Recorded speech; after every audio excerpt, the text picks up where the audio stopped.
And keep up the applause for our next storyteller, Eric.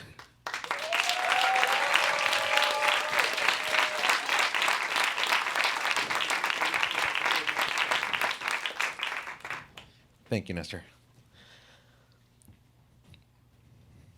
It was the 70s. Bring, bring. Middle of the night. Footsteps. Boom, boom. Bring. Bueno. My dad saying hello. Silence.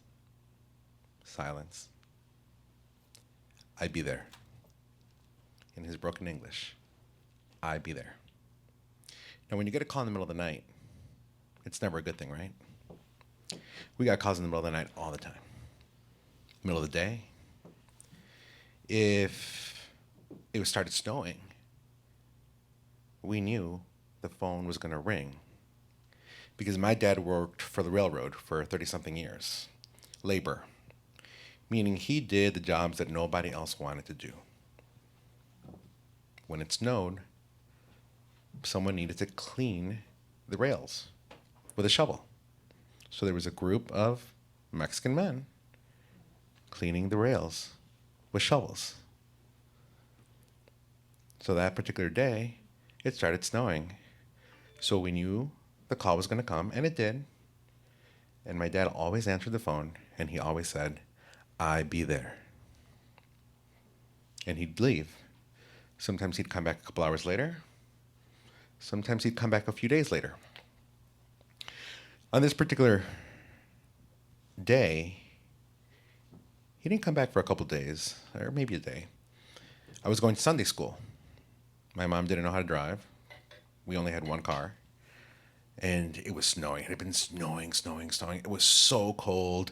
I had my little jacket and mittens, not even mittens, they were gloves from Kmart or Zare or maybe Zemski's. And walked to church. So cold. Freezing, walking, slipping. Takes forever to get there. And go to open the door.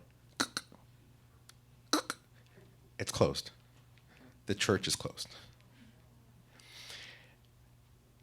We have to walk back. I start crying. Not crying, just a tear. And my mom's like, "What? Are you okay?" And I'm like, "I can't feel my hands." I could not feel my hands. They were so cold. I could not feel my hands. I could not bend my fingers. So we walked half a block to La Tiendita, a little store that was open, because those Mexican stores are going to be open no matter what. And we go in there.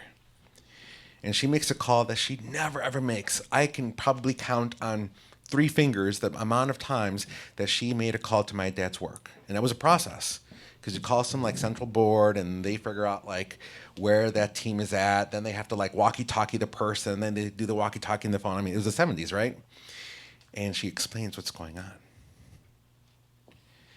I could not hear what my dad said, but I'm pretty sure he said, "Ahí voy." In Spanish, "I'd be there." So we waited in this little store for what seemed like a long time, but it didn't matter because I was warm. I could start to move my fingers. And then at some point, ding, ding, the little bell from the door of the tiendita opens. And there's this tall Mexican with bushy mustache and a big smile. And I was just like, "Oh, thank God, Papa." Got in the car, he drove us home, and he went back to work, and I didn't see him for a couple more days, or probably a day. It always felt like a couple of days. And that was how I grew up. Hearing the phone, hearing my dad say, "I'd be there." To do a job that most Americans don't want to do. So this idea of replacement theory does not make sense to me. We are not replacing anyone. We are doing the work to build the country. We're doing the work to build the country that no one else wants to do, because many of our immigrants are not educated.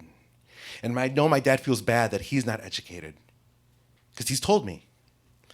but he's taught me the value of work. I've done well for myself. Sometimes I'm like, I can't believe I've done this well for myself because I work hard. That's why. So I shouldn't feel ashamed about it. I shouldn't feel bad about it. But not only did he teach me the value of working hard, he taught me the value of being there for the people that I care about in my family, in my life. So when someone needs something, yes, I'll send them thoughts, I'll send them prayers, but I will take action and I be there. Thank you.